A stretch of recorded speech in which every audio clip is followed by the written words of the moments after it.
Perfect. Okay, everybody, welcome to Trailer Punk Podcast. My name is Justin Hamline, and today I have the honor of having Vincenzo Salvia from Italy, an incredible synthwave, retrowave, outrun artist. Thank you so much for your time. Hello, Justin. Hello, everyone. Thanks to you for being here. Yeah, let's go ahead and jump in. Let's talk about your latest track. Is it Ani 80? That came out in September? Yeah, it's an Italian title. Yes, it's Anni 80, Okay, any, perfect. Yeah, any thank 80. you. Yeah. But it's you pronounce it perfect. Yeah. Yeah, it's a kind of mix between synthwave and Italo disco. Mhm. Especially because it's with Italian lyrics, so you can feel a deeper Italian influence.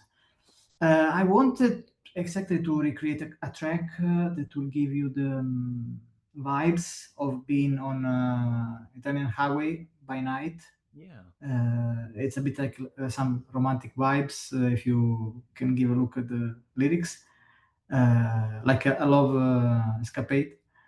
And yeah, it's a very nocturnal track, Yeah, like it's a a night drive, no, very for night driving. I think it's an incredible track. And how did you pick out the singer?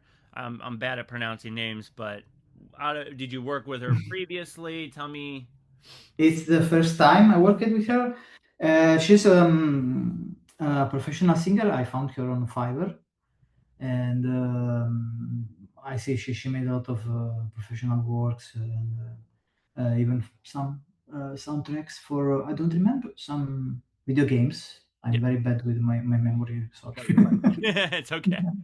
I'm old. I'm old. No, you're It's perfect. Yeah. How are you? You're old. How old are you?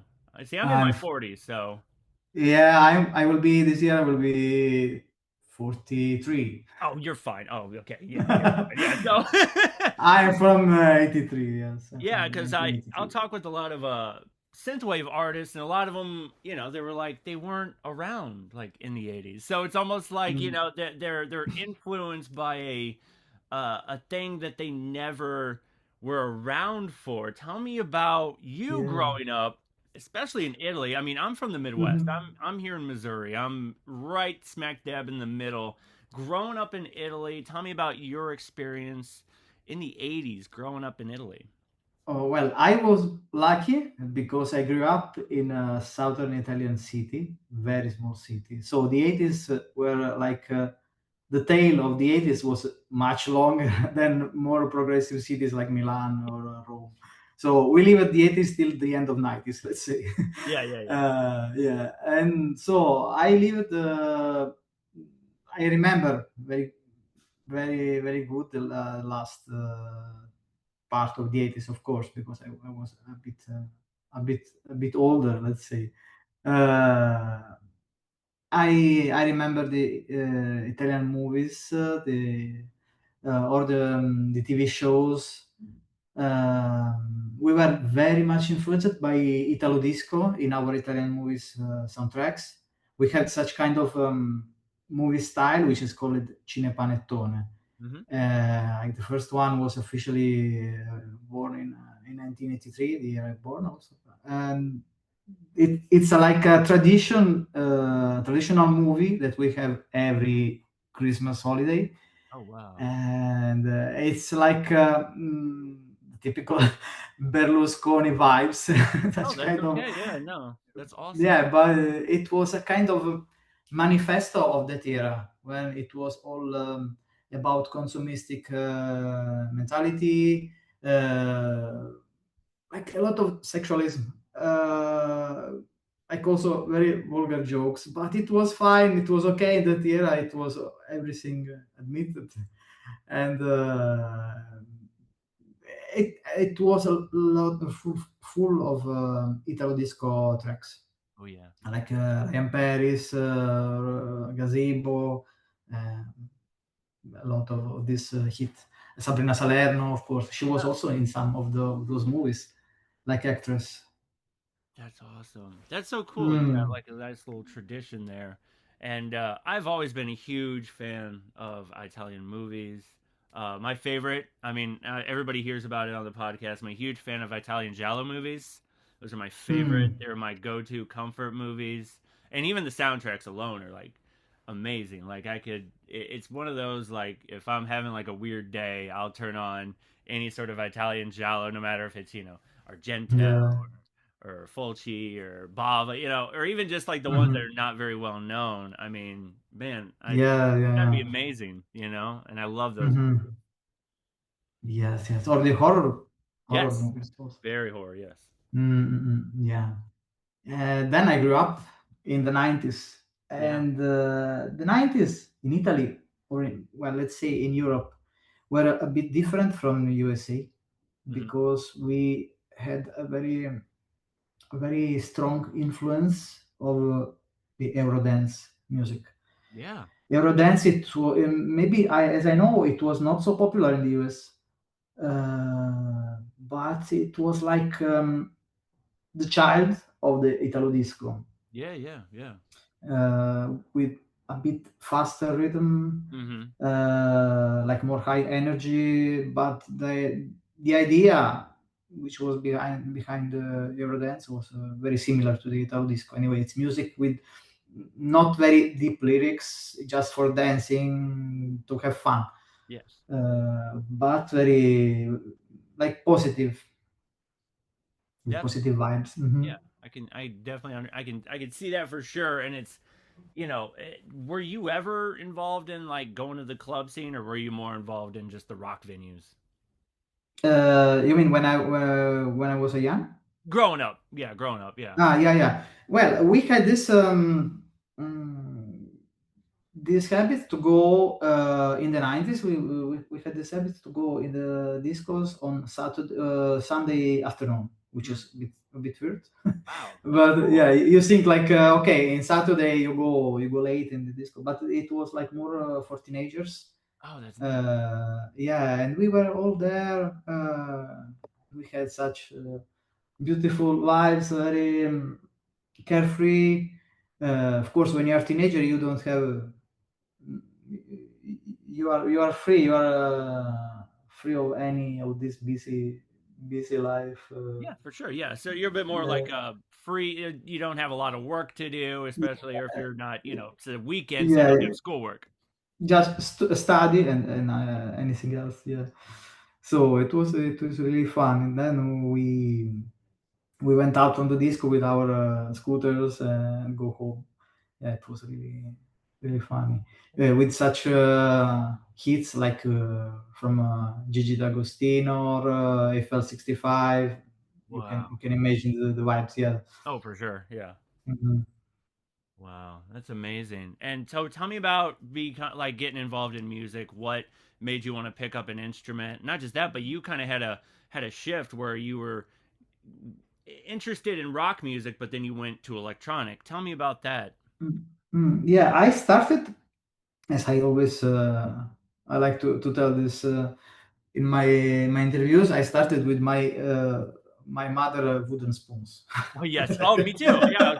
Pots and pans and wooden spoons. Yes. Yeah. Yeah, and I started to play Phil Collins. I had this seriously hits live Hmm. this album, and I played it especially in the air tonight. It was my best hit. I love uh, that album. I love it, that one, and I played on my spoons with my spoons on my chairs till I broke all of them. The spoons on the chairs. I love that. Yes. Yeah, then but I like it. Then I decided to go to play piano, Hmm. and I went to piano school. I just went there 1 year. I Wow. didn't like the lessons. I'm a bit anarchist on this. No, it's fine because I went to took drum classes and I didn't like it either. So it was like I just wanted to Yeah, put on my headphones and play Nirvana and all the other grunge bands that I was growing up listening to. So yeah, yeah, yeah. Then I continued to play by myself, learning by myself with some school books, and I played just some with my keyboard. I played just some pop music. Then on I was 13, yeah, 13 years old, Yeah. and I wanted to learn guitar.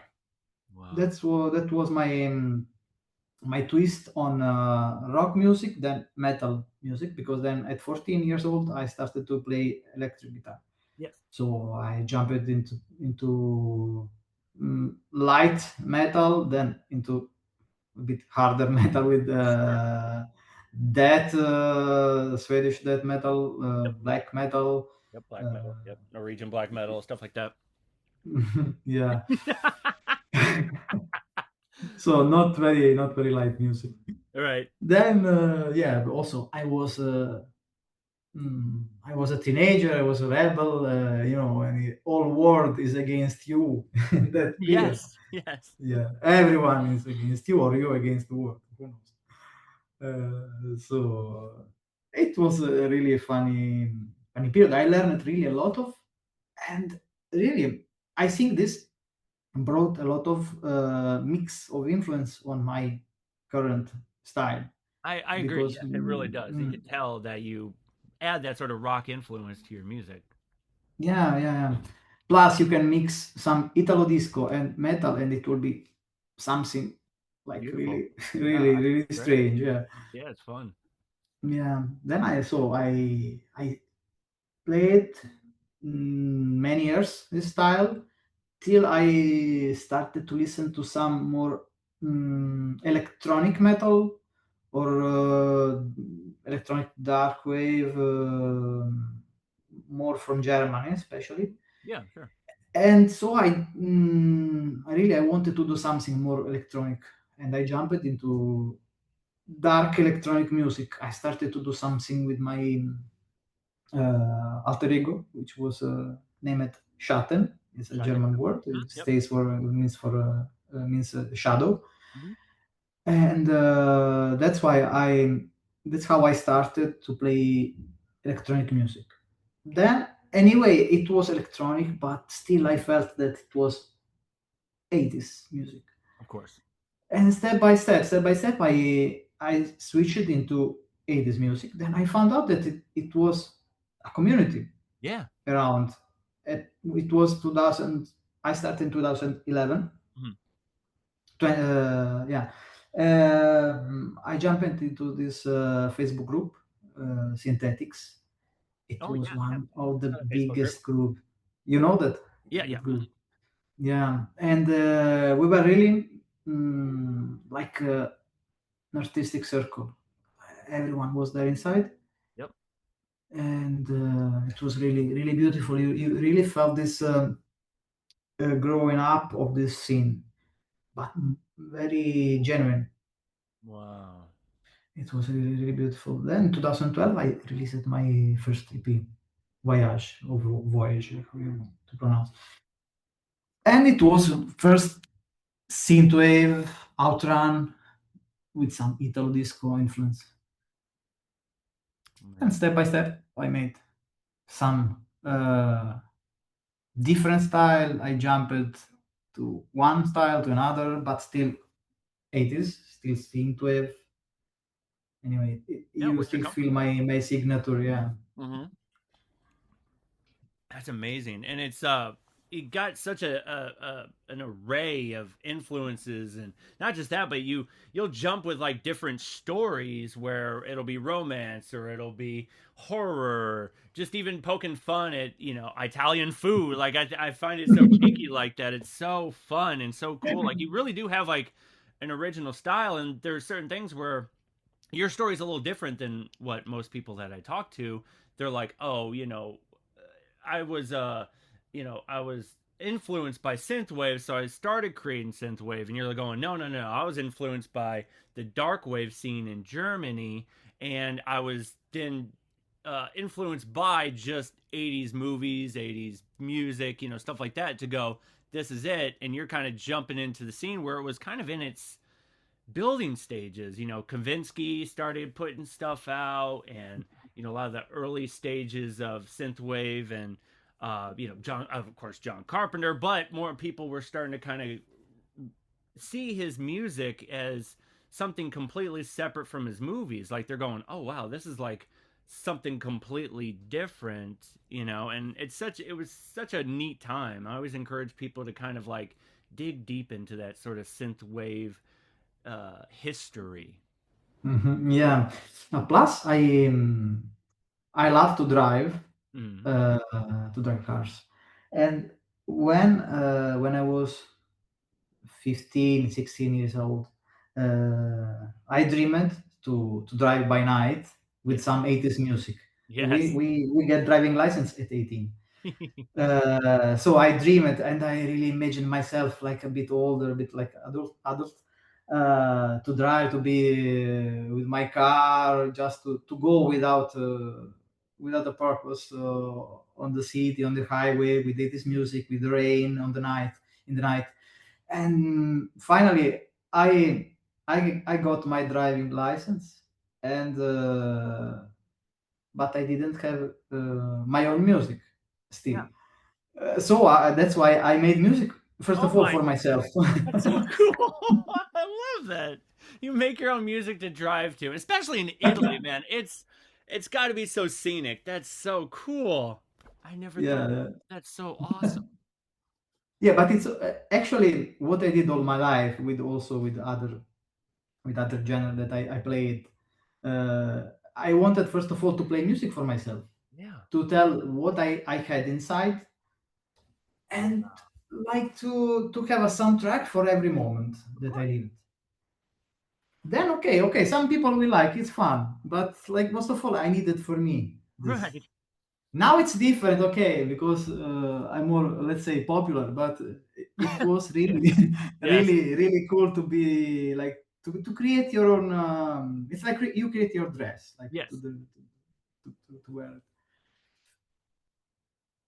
Wow. That's so, I mean, so fascinating, so cool that, you know, and now you're getting to it. And you're also, you know, how do you think that when you first started creating music and putting out albums and then to it now, do you feel like you're one maturing, you know, with the songwriting process, and two, do you think you're kind of developing your relationship with the instrument? Uh, on yeah, on with the instruments, and especially with the production, Mm-hmm. because if you listen to my first albums, you really see there are a lot of mistakes. Like it's You hear really, them. I don't really hear them, but you know, I get it. so bad. So the mix is awful, and so you got it. Then I like step by step, of course, like first of all, the synthwave style was not very defined, Yeah. so I didn't know exactly which sound to use. And step by step, I trained my ear, I trained my skills, also listening to more and more synthwave artists, and we grew up together. You know that okay, maybe this sound must be like this or like that. Sure. So, like step by step, you will see my albums improved on productions, on the structures, the sound, and also on the emotions. But like maybe what it was really cool in first albums that they were so without any boundaries, without any rules. Yes. Yes. Maybe it was really cool because I didn't have any gates. Mm-hmm. That makes sense. I played totally what I wanted. Mm-hmm. Now, yeah, I play what I want, yeah, still. But anyway, you know that this maybe my followers, maybe they will not like. Anyway, I know, like I No, you're must be fine. a bit careful. Yeah, it's okay. You're good. Yeah, then of course the algorithm and everything. Okay, but like let's not think about this. Like anyway, I still play for myself. Also, I've been not very productive on the latest years. Still, because I want to produce and to compose because I really want, Oh not wow. because I must. Of course. Of course. Yeah. Yeah, that's Yeah. why sometimes you will see. I can make one album, an album in 3 weeks, or I can be silent for 1 year.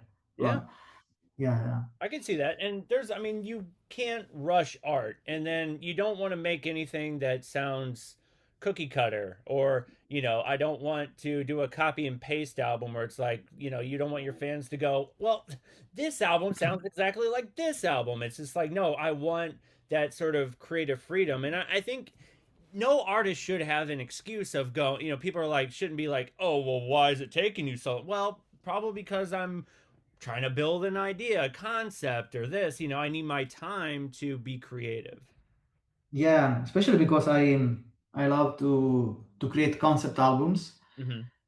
And okay, anyway, even if there is not a particular a specific story behind, but anyway, I want to give the vibes, the same vibes from the beginning to the end.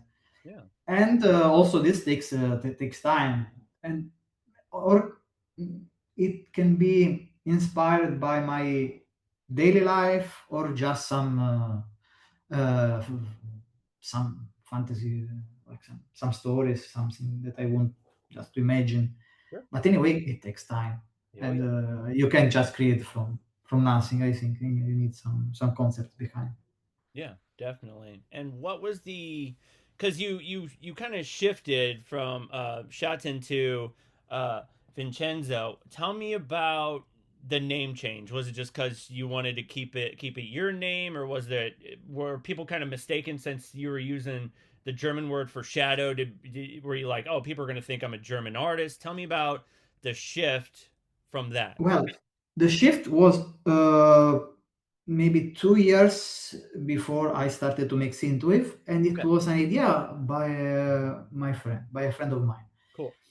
And he, like, actually, he started to listen my bedroom recorded tracks, Mhm. and he really loved it. And he told me, Vincenzo, why don't you name yourself with your real name? Mhm. Because anyway, it's like to be like I don't know, Giorgio Moroder, Of course. plus uh, I can change my style if one day I want to play another genre. Imagine, I don't know, I could be bored, I can get bored of synthwave, and I want to play, I don't know, jazz. Of course. I can still use my name, Yeah. and people will still recognize me. Yeah, people know who you are. Yeah, for sure. Yeah, yeah. So that's also for this reason. Plus, I don't know, I felt like I don't want to be hidden.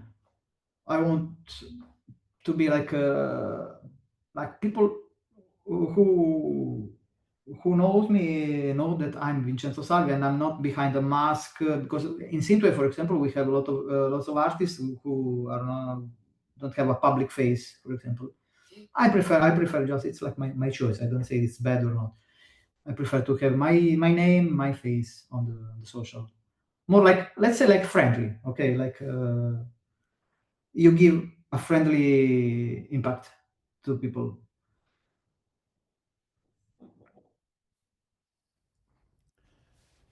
And and it's one of those crazy things where synthwave has kind of a I'm trying to find the right terms where it's kind of got this sort of up and down kind of roller coaster, and there was a major shift in it when Stranger Things came out. Tell me about your experience being involved in the sort of synthwave world, and you can even just jump right into how Stranger Things had an impact on you.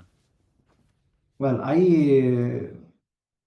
it was when they contacted me. It was 2018. Hmm. Yeah, as I remember. But there's a funny story behind that track, because that track, it was not composed for Stranger Things, uh, It was a but B-side, wasn't it? they just picked up that track. It was already released years ago, Mhm. and it was, first of all, it's not typical synthwave. It's a bit like funk, 70s funk. Yeah. It's totally different from what I really I do. But it was recorded because with some friends of Retro Promenade label, Mm. we planned to make a compilation Wow. about erotic movies. So we spent some time by creating some 70s, 80s erotic tracks to put them, to collect them all together in one compilation and publish on Bandcamp. That's cool. And that track was released maybe in 2015, maybe 2014, Yeah. and it stayed there for years. That was before. No, no one cared about the track, like Right, it not was to there. interrupt you, but that was before Stranger Things was even developed. Like you had it as Yeah, just this song, and then they didn't hit you up until later on, right? yeah. Then one day I received an email. I still remember. It was like an evening. Uh, Daily, like during the week, I received this email. Okay, hello. This is can use your track for cinema, like some movie production. Like Yeah. it was very vague, like they didn't say anything else. And Wow. I thought, okay, another short movie with low budget. Okay, okay. Tell me more, please. Yes, like, right. like a bit bored.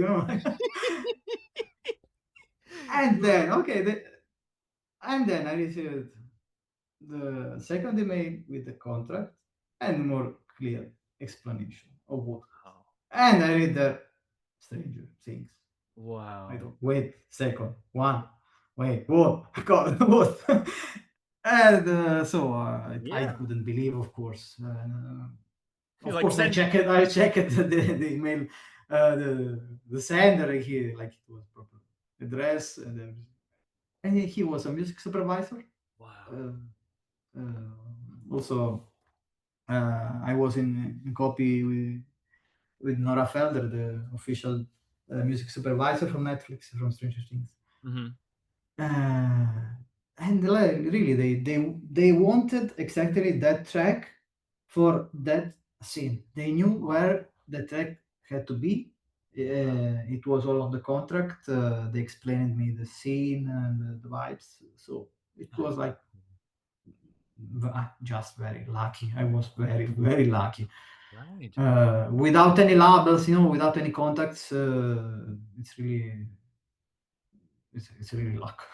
That's wild. And were you, I mean, were you even just aware of Stranger Things and the major impact? I mean, I'm here in the US in the Midwest. It is massive here, Stranger Yeah, Things. yeah, yeah. Of course, of course. I Yeah. love it. The series and what really did, what Stranger Things did, is insane for music, for the culture, because it really brought the 80s culture Hmm. to everyone. Really, Yeah. now everyone knows. If you go if you stop anyone on the road and you say, Stranger Things, yeah. Like especially now with as more as more they continue to release seasons, it Yes. becomes more popular and popular. And the same, the fashion, the all these 80s artists. Let's speak about Kate Bush, which was like a Hmm. massive, massive. Huge impact, Kate Bush for sure. Just that scene, like it was surreal to me when I was like, oh, they're using Kate Bush, but not just that, but then that song became a viral hit. Yeah, yeah, yeah, totally. It was wild. And tell me about your experience. I mean, did you watch the show and you're like, oh my god, that's my song? Like, was that an absolute surreal moment where you're going, oh my god, like your heart dropped? You know what I mean? Like, what was your thoughts and feelings on that? Just that moment, going, wow. Yeah, I signed the contract in January, Hmm. and the season was released in July, on 4th of July. Hmm. And in that time, I was on holiday in Nice, in France. But through all this period, you can't imagine how anxious I was, because Right? maybe they could change mine like at the last moment. Yeah. Maybe my song didn't fit uh, while while mounting the movie. Like I really I didn't believe, I couldn't believe till that day. And I remember I stay with my phone uh, in the hotel room, and waited for when it would be officially on Netflix. And I went and watched. It was on the first episode, so I didn't have to wait a lot of. So it was on the half. When I listened to my track there, it was really unbelievable. That's amazing. I look at that scene for maybe 12 in a row, like Yeah. uh, on loop. I love that. And then everyone congratulated me, tagged me on Facebook. Of course, I had also to publish this moment. I really had a huge support from anyone. And I remember that because I mean, I was a huge fan of the Synthwave groups and everything. And I remember you posting going, "Oh my God, my song." And I think you like knew about it, but you're like, I can't say anything about it until it like Yeah, comes of out. course, of course. And you were just like, "Oh my God, it's out." And I was just like, it was one of those moments where it's like, someone that you follow for a while and follow their work, and all of a sudden they gets that sort of like, "Oh my God, I'm in Stranger Things." It's like, it was one of those moments where I was like, I was so proud of you, and I was like, good for him. Like, it was so neat. Yeah, it's so cool. And did Mm. did like you really get like a a boost or anything when that came out, or was it just kind of business as usual where you know you know Well, I can say it was a huge boost on as an artist. Like I yeah didn't receive so many followers after, also because uh, there is not my face there, so they couldn't catch who was there unless you Shazam. And I saw the data on Shazam. Like many people did it, but like as a mm, something that proved, first of all, to myself hmm that I could do something as a musician. yeah That like I'm okay. It's luck. We told it's very. It sure was it's luck. a weird thing with the music scene for sure where it's like you'll either you get it or you don't. It's kind of like you kind of work your way up to the top, or one of those Mhm. situations. So I mean, I would you can say it's luck, but I say you did a damn good job, and someone was definitely following your work and was like, nope, that's perfect. Yeah, yeah, yeah. Awesome. I guess maybe how they found me. I don't know. Mm-hmm. But maybe it's because I was constant on releasing. Maybe because I tagged these tracks somehow good on Sure. socials or my website. I don't know. Somehow they found me. So Mm-hmm. it means anyway I'm outside there as a name. Yeah. Yeah, that also it was very like very a satisfaction when I went out to play live, Yeah. Oh yeah. and everyone present me like Vincenzo Salvia from Stranger Things, and it makes me also always smile. Like I'm very very proud of myself about this. That's That I still feel like a very simple guy, but I like to listen this like wow, I'm cool. yeah, you're not aware. You're like, oh my god, I guess I am a somebody. You know what I mean? Like it's hard to, Yeah, yeah, like yeah, you've got a yeah, name now, and it's got to be so surreal. Where it's like, oh my, like it's almost this thing where again, you're attached to Stranger Things, and it feels like you're not even like, am I still part of it? You know what I mean? Like you're not aware of it. That's got to be. yeah, yeah. But at the same time, I go to grocery store and no one asks me for a signature. There you go.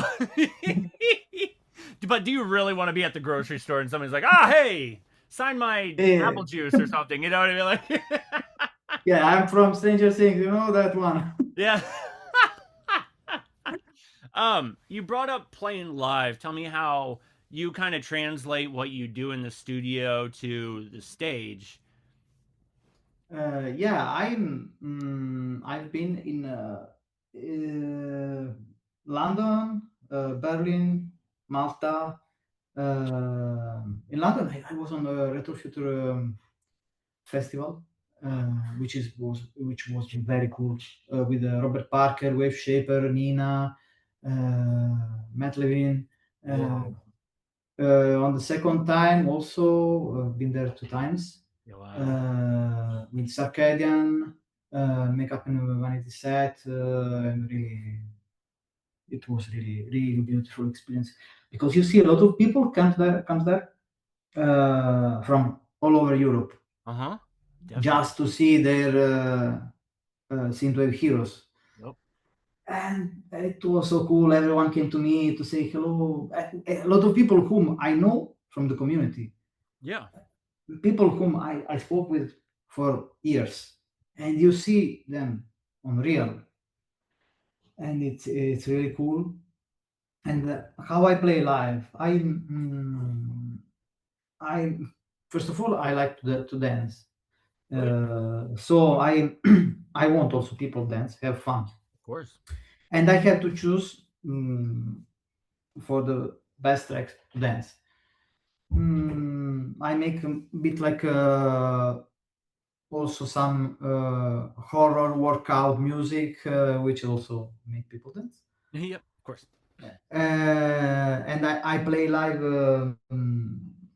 on a pre-made DJ set, Oh, okay. Perfect. Yep. adding instruments or jamming something.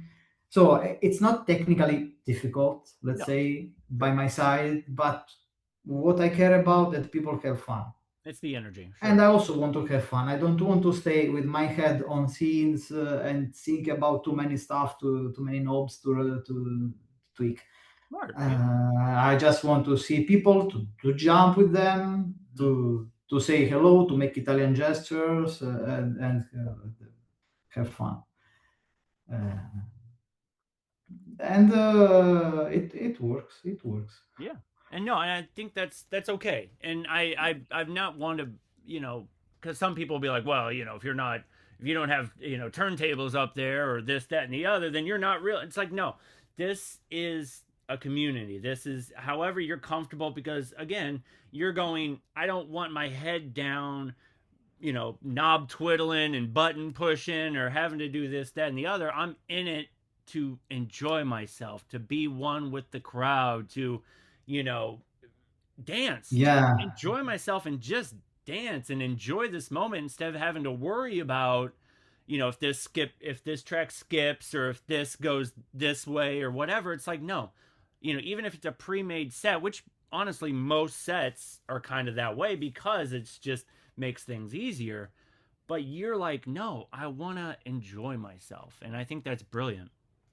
yeah. And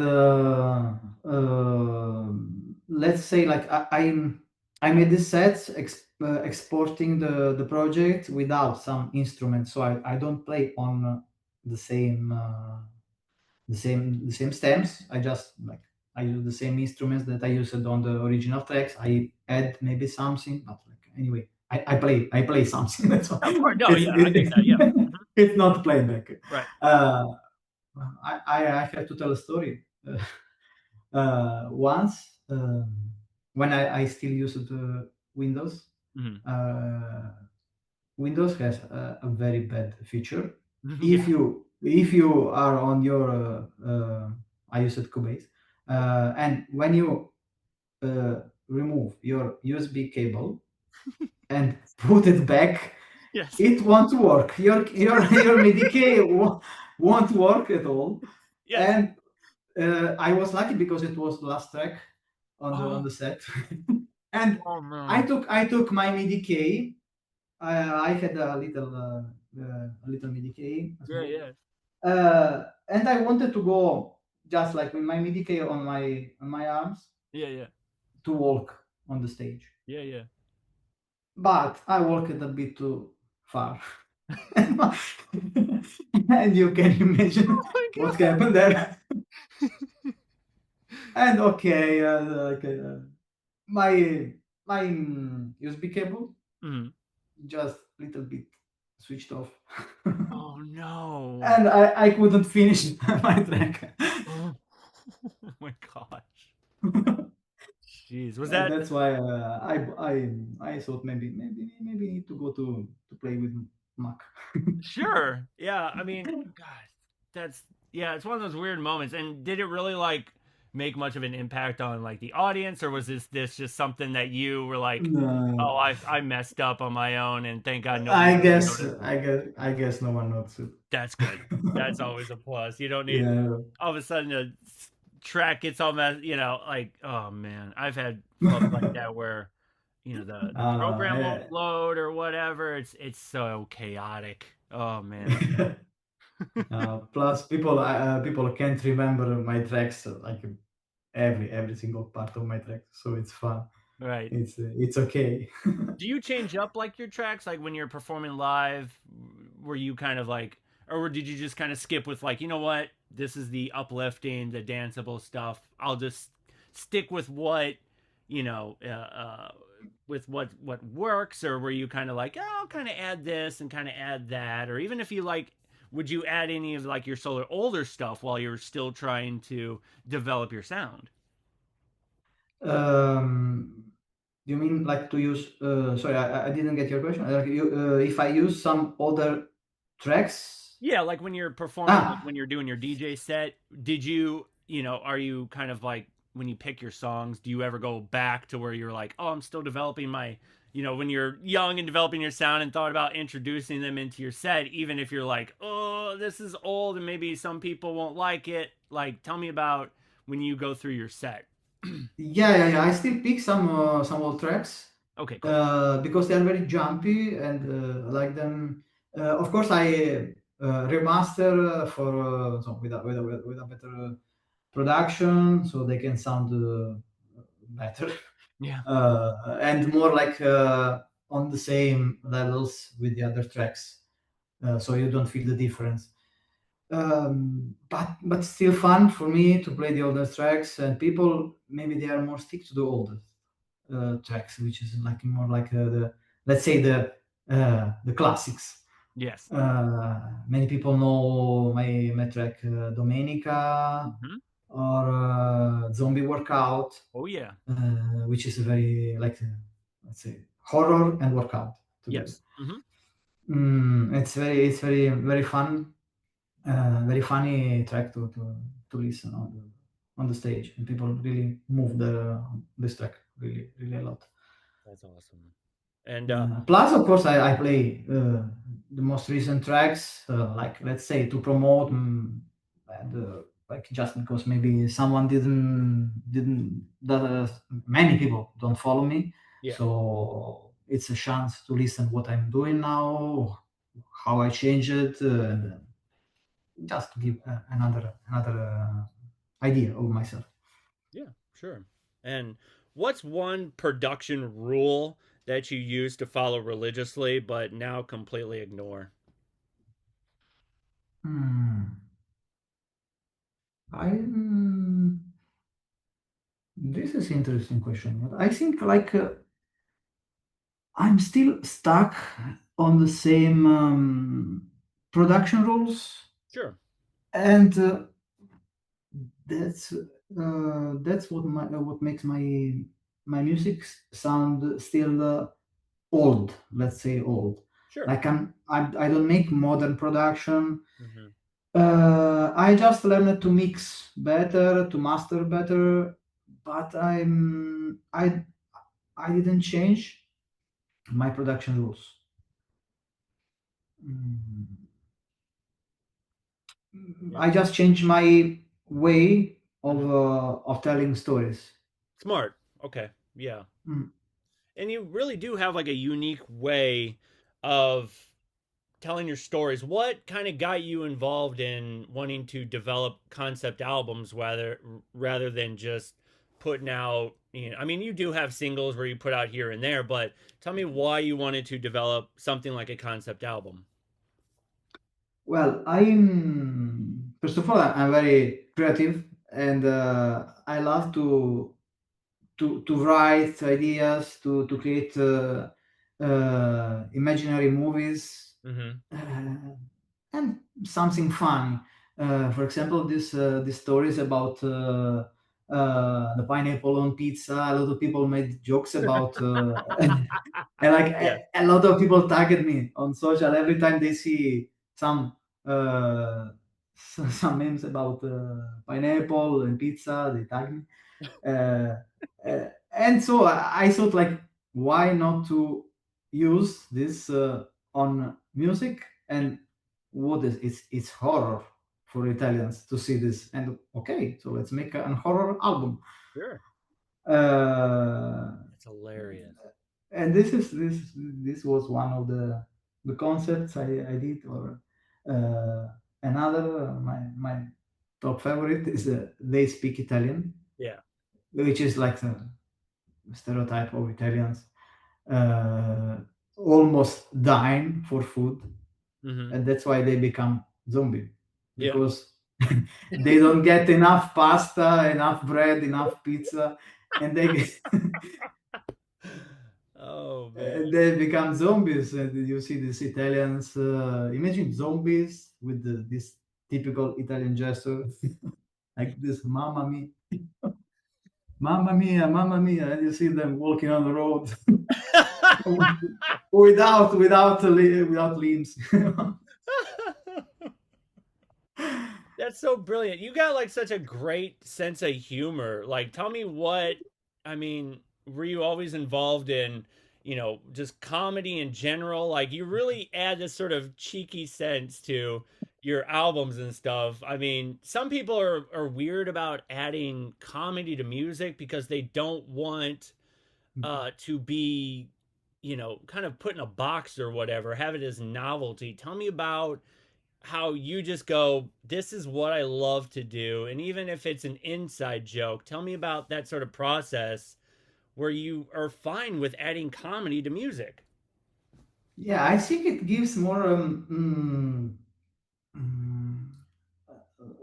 lightness to the concept. Like, okay, it's music. Uh, it must be deep, but Sure. maybe I'm afraid that it can be boring. Right. I can That see that. Yeah. not everyone can get it. Maybe it's too deep, or maybe, like, I think that must be something which people has to must have to spend time to enjoy, to laugh. Yeah. And plus I love to do that. I Uh-huh. like, first of all, to do that, as I told, for myself. So I really love to write this concept, and I hope people have fun while listening to this comic stories. You're It's right. funny stories. I love that. It's so brilliant. Tell me about when you are kind of developing an idea and you set up in the studio and you're going, okay, I got it. I got this sound in my head or I got this idea. Tell me about the process. Are you jumping on the keyboard first? Are you working on the beat? Are you developing a sound? Tell me about kind of what your process is when you get into the studio. Okay, as usually I start from sounds. Hmm. I start to jam on the keyboard, Yeah. to pick up some sound which I like some presets, and start to create some vibes. Then, if I see that I like something, uh, I keep adding drums, or and all the instruments and the melodies at the end. But sometimes I take another process. Like, for example, it was for this concept album, They Speak Italian, Hmm. because I started from the story. First, I wrote the story, and then I structured in chapters. Mm. And then I wanted to give music to every chapter, each chapter. Mm. And so I gave the title to the first one, and I thought, okay, how this title can sound. Wow. And it was another process, which is also very interesting. Yeah. because it's like to make a soundtrack. Actually, when you make a soundtrack, you see the movie or some scenes, or they give you the idea. Yeah. So there is the idea first and the music second, and which is also very interesting. It's another approach of composition. Yeah. But as usually, like I start from the sounds or some grooves. Maybe I keep I take the drums Mm-hmm. and I start to play some grooves. Yeah. Yeah. If I have some funny groove, I add the bass and the bass and then all the synths. Yeah. Yeah. Yeah. This comes especially for the Italo Disco productions. I start from the drums. Oh yeah, for sure. Mhm. When I want to do something more atmospheric or like introspective, I start from the pads. Wow. That's so that's so awesome. And would you work on like if someone's like, hey, especially if it's good. I was gonna say some guys like hitting you up and going, "Hey, I'm working on this low budget. Would you do a soundtrack?" Would you do like a if someone hits you up and is like, "Listen, I got some major shit going on here." Would you do a soundtrack? You're like, "Well, first give me the details and then sure." Would you do a horror movie soundtrack or something like that? Yeah, anyway, it's something that I like. So I don't care if it's a low budget or Okay. high budget. I don't care. If I like the idea behind the movie, Yeah, of course. If I don't like the movie, no, okay. understandable. Uh, but yeah, why not? If Why? it stay on my uh, let's say on my rules. Yeah, for sure. And even Yeah. if someone approaches you and goes, "Hey, let's kind of shift the sound, you can kind of keep the sort of the synthwave outrun type of vibe, but let's add some strings." Would you be like, all right, let's shift into this sort of orchestra type sound? Would you go in that sort of direction if need be? Well, I did also Hmm. in past something like that, so it's not something far from what I did. Okay. Well, if it can keep my signature inside, because okay, maybe it can be arranged in another way Hmm. with other instruments, but my I feel my melodies have something in common. Yeah. So if you can still hear my signature, it's okay for me. Right. The main that I must not lose my identity. And I can see that with a lot of your songs where you do have that identity where you feel like it is you. There's some artists that you'll listen to and you go, well, this sounds like, this sounds like Carpenter Brut, or this sounds like this. It has that, and you go, this is me in all my form. I think you really seem to have captured your sound. Yeah, I like how I love to tell. Hmm. It's because I play the same chord progression chord progression since I started. So I play the same three chords. Yeah, That's why it's recognizable. that's okay. Uh, Oh, that's funny. Tell me about what was your first piece of gear that you bought? Like, I'm kind of like a gear nut, so it's like, whatever synthesizer or whatever, digital audio workshop that you're working on. What was your beginning footsteps, and did it develop from there? Did you start, getting more keyboards or, more VSTs or anything? Tell me about your development, your growth development with the instruments. well, I started anyway. I play mostly on virtual instruments, Hmm. but I also have a Yamaha DX7. Okay, Yamaha, yep. Hmm. But I don't use for production. I like just to have it and have just Okay. some jam sessions and take inspiration from there. Yeah, of course. Um, I I have a digital piano Hmm. also from Yamaha. I have a couple of MIDI keys, Oh, yeah. which like one is the AK MPK Mini, which is like the little one which I bring always on live sets because Yeah. it's very easy to put it on the airplane. Or I have like a couple of other MIDI keys. So I don't have so many gears, let's say. Hmm. But I use a lot of virtual instruments. Anyway, I have so many virtual instruments that I end up to use always the same. Perfect. It's No, that's usually fine. Yeah. analog Arturia analog collection Yeah. because it really has all the sound that I need. Yes.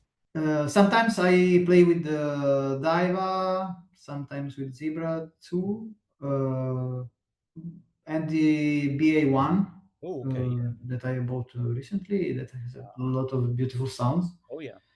Uh, yeah, but mostly I use analog collection.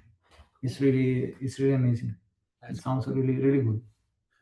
Which artist, electronic or not, do you secretly wish you could remix one of their tracks or just simply even collaborate with them? Who would be the one artist you would dream to collaborate with?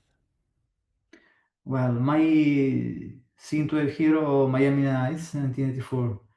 He was one of the first artists that I listened and discovered before even mm, releasing my music, my synthwave music. I remember I jumped just on YouTube and I found out his his music. And for me, this Ocean Drive and a lot of hits that he had, and it was for me like the main inspiration, Hmm. together with Anorak Yep. or the Outrunners.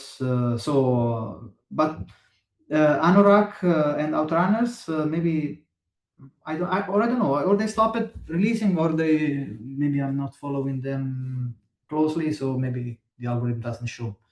But I see Miami Nights still play music, so it would be cool really to have some collaboration, some remix from him. Plus, I knew that he bought a vinyl of mine, Hmm. the Auto Radio. Oh, yeah. So I was really proud, like how it's possible. Like my hero bought my music, like like super cool. That's awesome. I like that. And do you feel more connected to a global audience, or does your roots stick with Italy? No, Italy probably is one of the countries that Hmm. has less followers.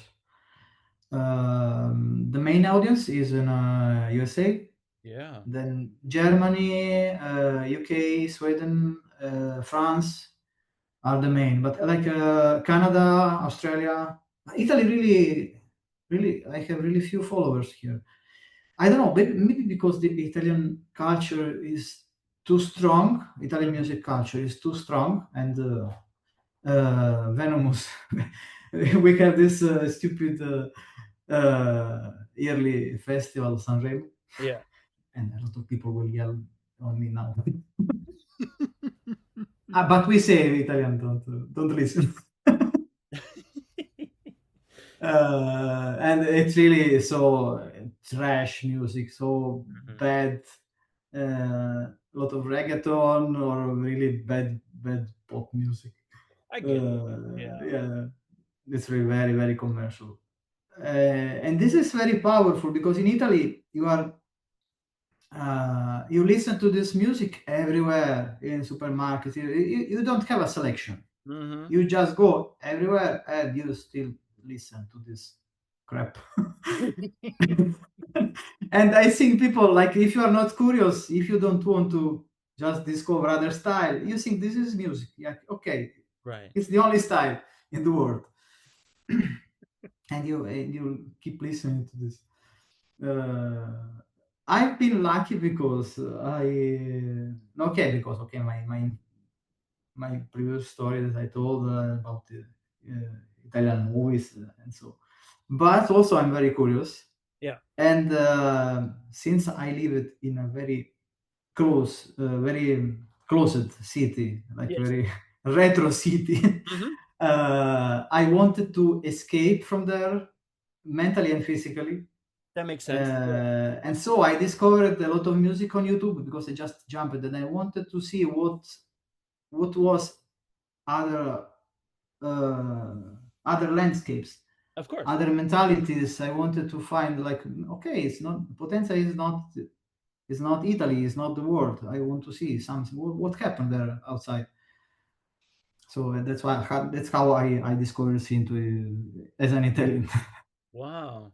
And did you always, I mean, again, this is kind of, from the United States to Italy, but I mean, this isn't in the sense of an insult, but have you always kind of felt like an outcast outside of, your group, where you're going, I like rock, I like electronic, everybody else is listening to reggaeton or rap or pop bullshit.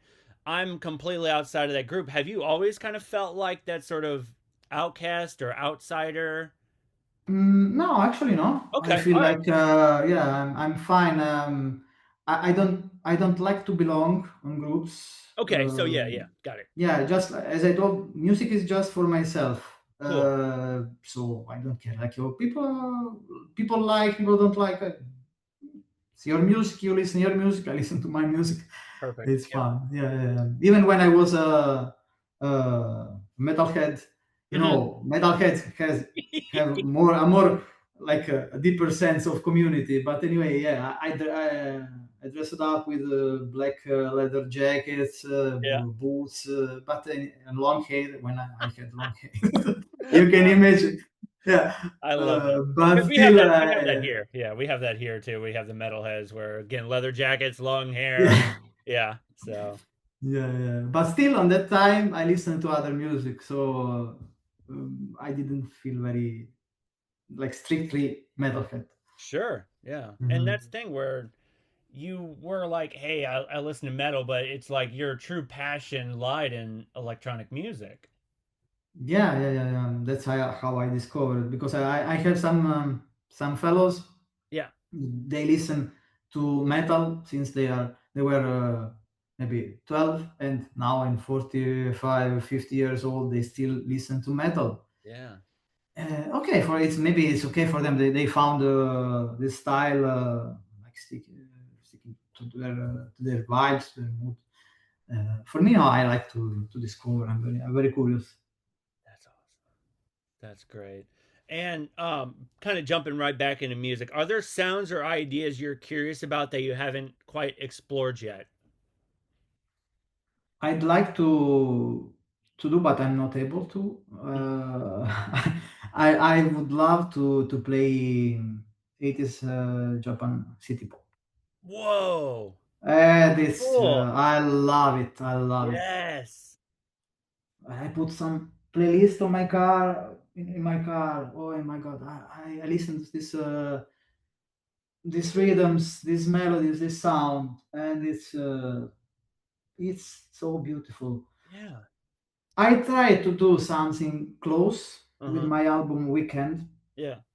That it sounded a bit more like with this FM synthesis sound with the X7. Uh, let's say like more the real outrun video game. Mm.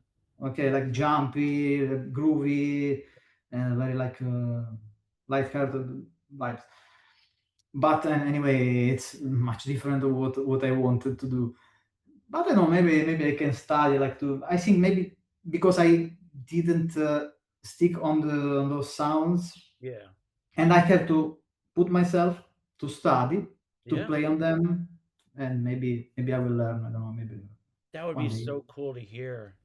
I would be Mhm. very intrigued to hear what you could add to that would be that would be great. I hope you do. I hope you like go, okay, let's explore this whole other genre and kind of add my own. Yeah, it's a challenge. Let's say it's a challenge now. That would be Yeah, cool. I'd I hope love. you do. I hope you do. Um when what keeps you excited about making music after all these years?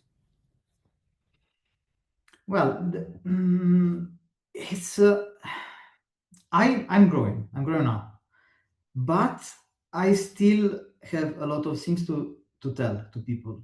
Mm. Anyway, my story, my daily life change, evolve, and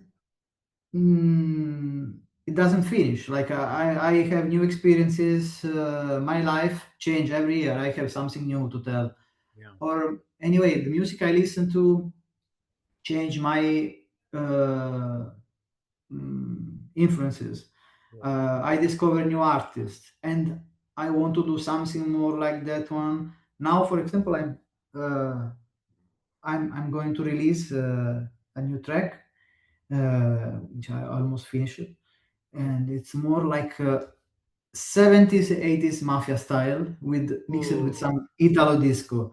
Oh. So I have some, like, some cinematic plus disco. Yeah. And it's because I I keep listening to some tracks on in my car, Mm. so maybe this changed my influences. Could have been like a And shift. this is the what keeps make me new music. And anyway, like, you never stop being curious, Yes. because it's the energy, the food. Yeah. Yeah, definitely. And yeah, that's exciting that, you're shifting the sound too, which I'm really excited about hearing what you got coming up, especially again, I'm a huge fan of Italian cinema and even just, mafia movies and that type of style, and would be so cool to hear. I'm really excited about that. It's gonna be great. I Yeah, can't yeah. wait. Sorry, I'm kind of having a geek out moment for a second. When someone hears your music for the first time, what do you hope sticks with them? Well, maybe the message that I want to communicate with with my music. Like, okay, maybe it's a bit hard when I want to tell stories about Italians, because not everyone can understand. Mm-hmm. Okay, some stereotypes, but anyway, I would like people feel somehow unconsciously Yeah. what I wanted to say with that track. So not the melodies, but the vibes, the sensation that I had while composing the track. Yeah. I was sad, or I was happy, nostalgic. I wanted they feel the same emotion. Wow. Yeah. When was the moment when it clicked that in your head that you were meant to be an artist and a musician? Tell me about that time when it seemed like you're kind of in a crossroads with your life and something just clicked and went, this is it. This is why I became a musician, why I became an artist. Tell me about that moment.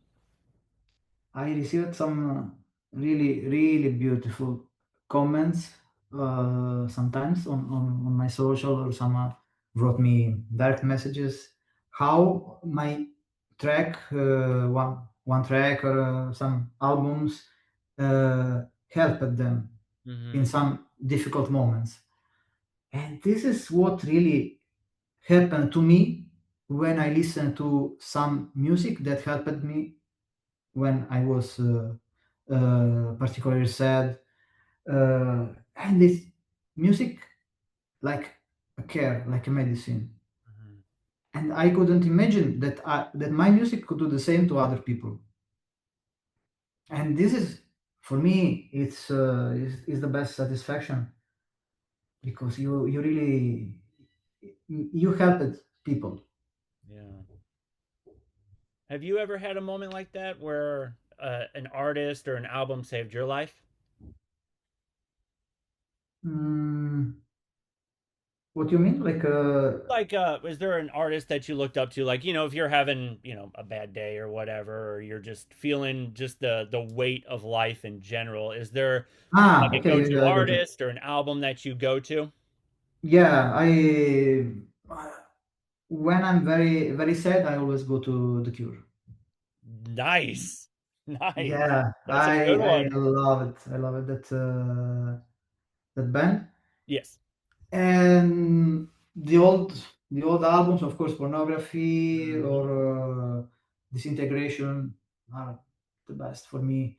Yeah. Also, an album which is like not very like for the purist, not the best is Blood Flowers, Yes, but it was Bloodflowers. actually the one that let me discover, gave me to discover the Cure. So I'm stick to that album because it was like my first album that I listened Wow. to. I remember they really saved my life. I had a very dark period years ago, uh, like like a teenager Sure, who yeah. doesn't have, yeah. And you see, like I broke with girls. I felt very sad, and I my music on the same in my car under the rain Yeah. and drive by with this music. Uh, I sang on them, and they really hurt me a lot, a lot. Wow. Wow. Yeah. And it's funny because The Cure was one of those that really helped me. I listened to Wish was my go-to. Wow. See, Bloodflowers, I love Bloodflowers. I like let me pull it up real quick. Let me pull up the album, and there was one song that was one of my favorites, but then I'll jump right into to Wish. One second. Okay, Bloodflowers, come on, pull it up. Um I am pulling a no on the podcast by looking at my phone. Okay. Um Watching Me Fall is a song that I can Ah, turn on. It's the second track on that. Turn it on, play it loud. It's 11 minutes, but it's 11 minutes of pure beauty. I love that song. That's a great. ah, Yeah. And anyways, Wish was my when I was a mopey teenager, and Wish was my go-to album. That was it. So I'm a huge fan of wow. The Cure. So You understand what I mean. yes, exactly. Having the moments uh, where, yep, going through life in general, and you just turn on the music, crank it loud, and just yeah, just yeah. let it carry you away. Okay, so I will show you in private my cover that I recorded years ago of the figurehead Yeah, with my voice, with my Italian accent. there you go. Beautiful, wonderful. I'm gonna go ahead and it's gonna be one last question, then I'll let you go. I really appreciate your time. If you could talk to your younger self, what would you say? Keep dreaming, and always look forward. Look over the mountains of Potenza, my Yeah, city, because really there is a lot of to discover, yeah, and really uh, never stop dreaming because work can bring back a lot of satisfaction. yes. 100%. Wow. Thank you so much for your Thanks time. to I really appreciate it. It's been thanks. truly an honor to have you on. And I've had, artists from Ireland and the UK, but no one from Italy. And I just feel so, so connected to talking with you Um, from Italy. I love it. So thank you so much for your time. Thanks to you. Thanks to you. No problem. It was really, really big pleasure. Thank you. Thank you so much.